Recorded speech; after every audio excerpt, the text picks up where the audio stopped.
one of the things that I've done when I've had a commute, occasionally I have to drive up to Towson for a class or my role on the board of the state association of CPAs, is I'll leave way ridiculously early. Yes.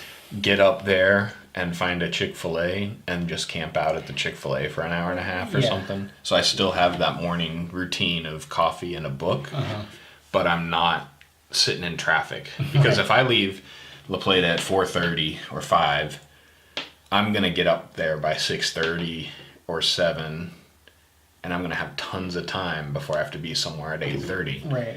But if I leave at 6:30 or 7, I'm going to be late by the time I get up there, stressed out because I just got off the road, and not ready to do anything creative or thinking when I get there. So I don't have a daily commute, but my thought is, and I don't know how sustainable this would be if I was working at Pax River every single day, but my initial thought would be leave 40 minutes before I'm supposed to and sit in a parking lot, or, have a book with me to read at my desk. Probably not at my desk, because then people assume you're ready to work. Right. Or unless you be the first one there. Yeah. Which that was my case. I would get there at 6 in the morning. Well, my case was the opposite when I was working tax season, is I'd try to be the last one there, even if it meant showing up after everybody else in the morning.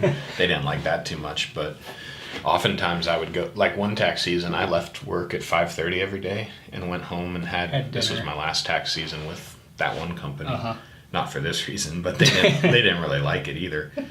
But yeah, go home and have dinner and then come back to work at 8 o'clock at night, and then be there till midnight or 1 or something like that. Yeah. So, because that was productive for me when I don't understand why anybody works during the day when you get interrupted by phone calls. That was the best thing about working from 8 to 1 is nobody would call or email or anything, and I could get so much work done. Why didn't they like you doing that? Because they didn't see me come back. They would usually be gone by the time I'd get back at 8 or 9 o'clock. And, professional world, they don't check timesheets till 2 months later. So it's not until 2 months later and tax season's already over that they realized, oh, he was putting in 65 hours a week. When was he doing it? And I'd be like, I was here at night. Yeah.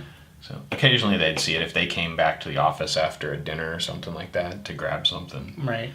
And then they'd walk in and I'd have Van Halen or something 80s blasting through the hallways while I'm getting my work done. So it reminds me of that Seinfeld episode where George's car broke down. So his manager would roll in and be like, wow, George is here. When it's parked in the parking spot overnight. And then when he left that night, he's like, wow, George is really putting in all those hours. Was that the same one where he was sleeping under his desk? No, I don't think so. Okay. No, that was a different one. That was an awesome episode, too. And he was like, Jerry, you got to come over to my car and take all the flyers off. That's right. And then Kramer had spilled blood in the car, and then the owner was like, George's car's been here, there's flyers on here, and there's blood in there. We gotta find George.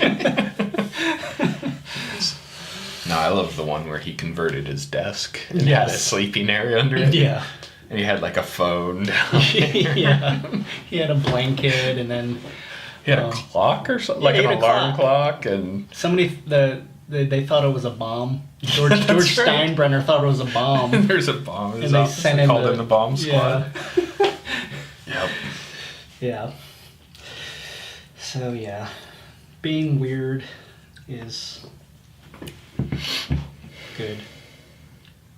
Up to a certain point. Yeah, I think it's part of. I think the critical area of that is make sure you have an audience for your type of weird. If you need to make money, if you're just yourself and you want to be weird, be weird. There are plenty of people that do that every single day that don't need to make any money. Yeah. So if you're working for other people, or if you're, it's even if you're going to interview at a job and you're going to be weird. Yeah. You need to make sure you're interviewing at the right place for that type of weird.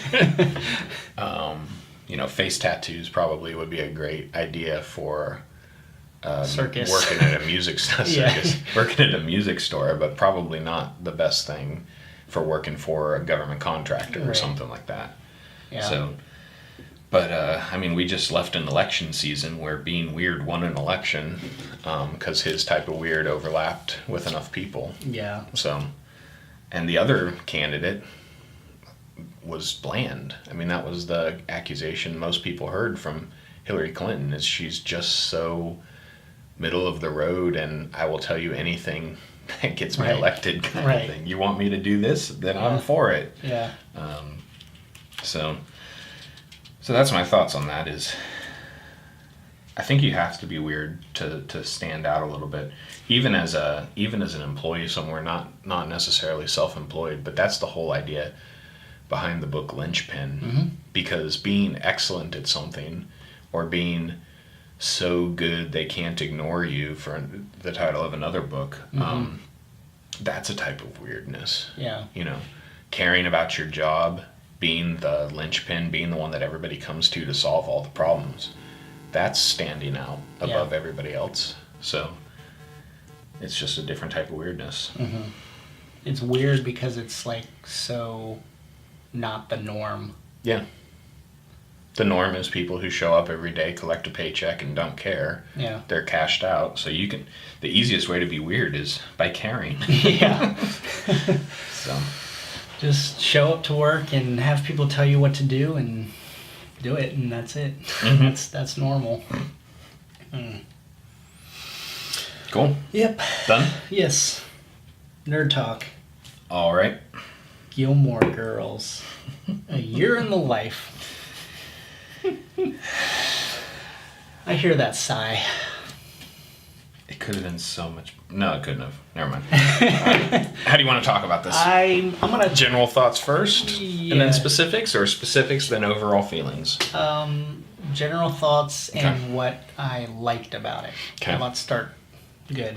All right. I thought it was entertaining. It was good to see cameos show up. It was good to see Stars Hollow and just that town of how they knew everybody, and I just kind of liked that aspect. That was what was comforting to me in the original series. Yeah.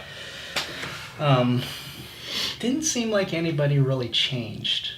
They were just stuck for 10 years, I think, in the time. It had been 10 years since the original. Which is probably pretty accurate. Yeah. Not that much changes in a small town over 10 years. They were getting sewers, so that's a big change. Oh my gosh. My general thoughts, I'm glad they did the reboot, because it was good to see everybody. I did want to see how they've progressed. And I wanted to see Lorelai end up with Luke, finally. Oh, by the way, spoilers. Yeah, this is going to be a spoiler episode. So that was good. They don't need a second season. Leave it as it is. Yes. It ended. I thought it, overall, for its ups and downs, I thought the show ended well. Yes. And I'm satisfied, and I don't need to see any more. Yes. It's way better than the X-Files reboot that Fox did. I still never saw that. Because that was just like, you didn't satisfy anything. You kind of just still left stuff hanging open. And purposely bring in a new cast and seeing if they could get a full reboot out of it. Yeah. So I'm very satisfied with the way they did it. But yeah, it made me realize some of the things that I didn't like about the show in the first place, and why we started to tune out, even watching through it.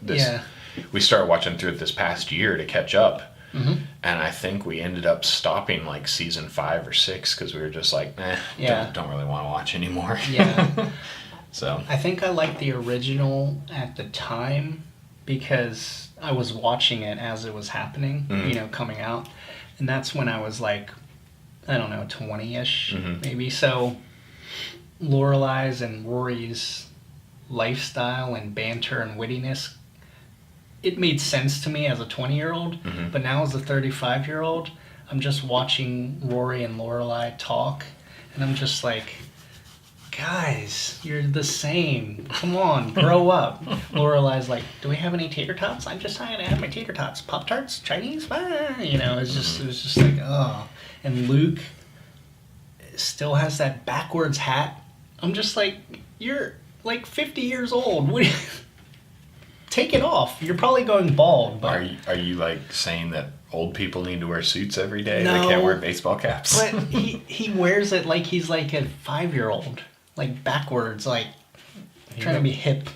I don't think he does. I don't think he does anything because he wants to be hip. Yeah, well, yeah, I think he dresses the way that he does because it's comfortable. I mean, I will say Luke is my favorite character on the show because he's so countercultural. Mm-hmm. Like he doesn't like giving out his Wi-Fi password in his diner. Yeah, he kept changing it. No, he didn't change it. He just gave them random words. That's what I meant. Yeah. He just like would say it's something. Yeah. And when they couldn't log on, they just would stop. Yeah. And then, awesome. Because he hated them, the hipsters just staying sitting there. At his coffee shop all day and not buying anything. Yeah, buying one croissant, one coffee. One table split a bagel 4 ways on 4 plates. Just like, and then Jesse like ripped out the router and everyone was like, ah! And then they all left at the exact same time.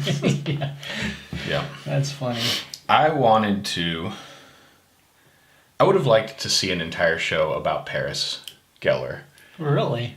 Because Paris Geller, right? I'm not confusing that with Friends. Maybe. Paris Geller, I think, was her name. Yeah. I know it's Ross and Rachel also. Yeah. Or Ross and Monica. I think it is. You don't need to look it up. Okay. Yeah, it is. But I would have liked to see an entire show about her because she's actually done a ton in the past 10 years since they left Yale. Oh, yeah. She's like the top of her field in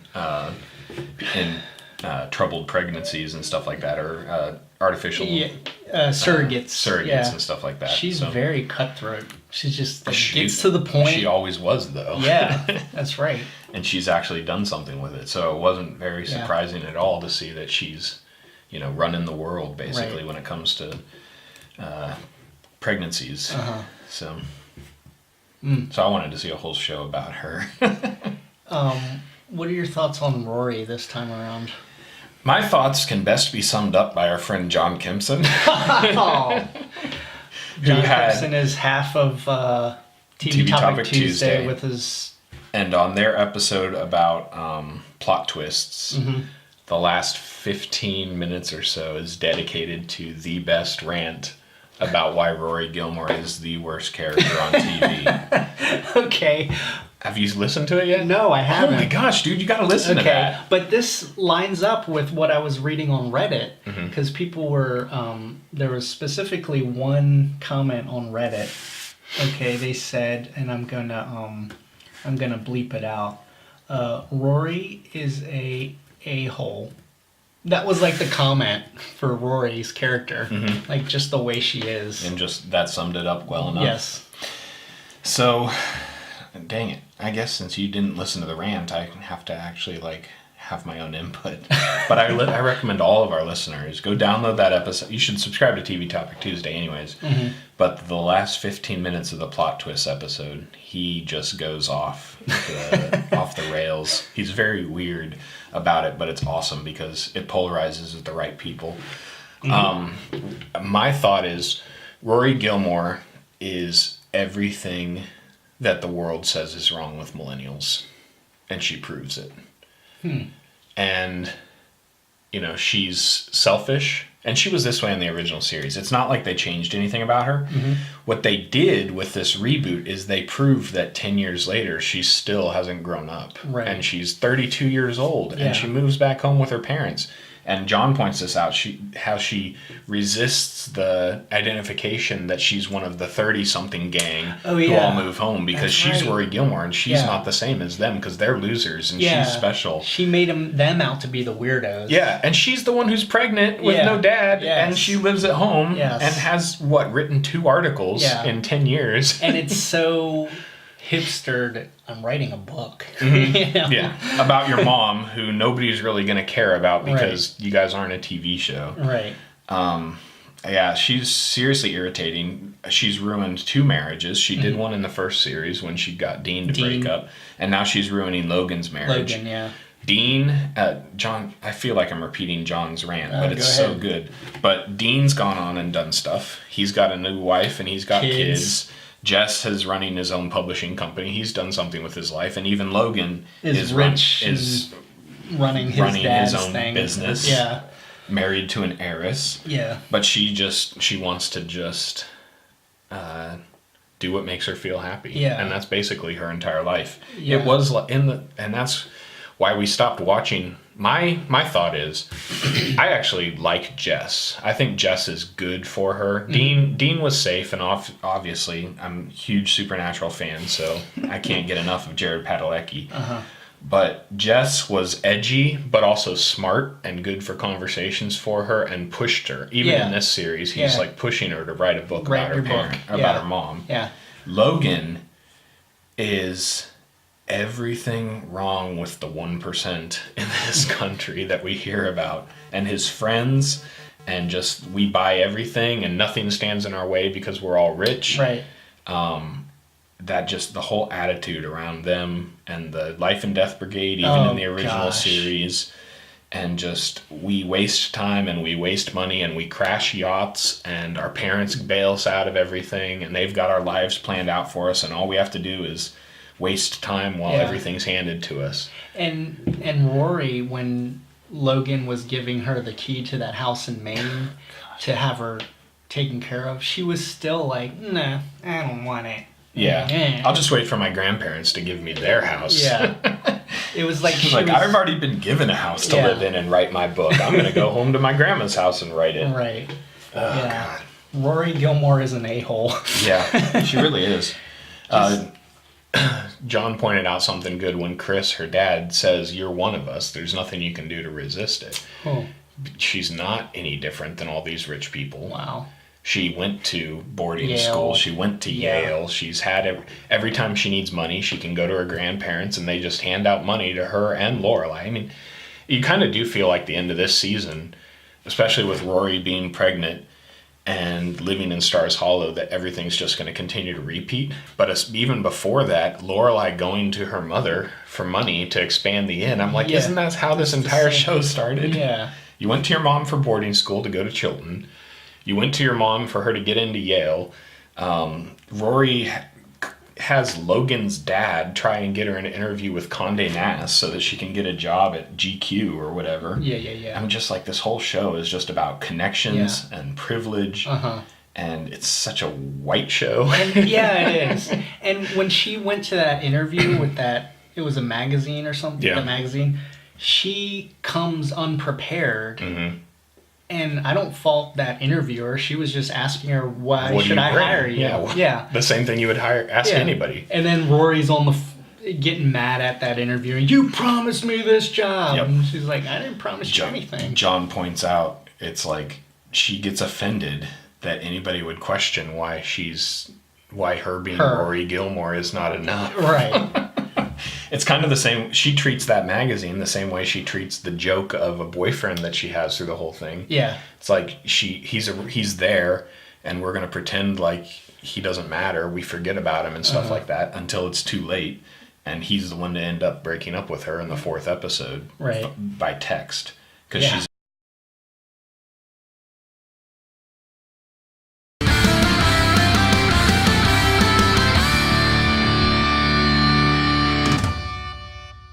Hadoken!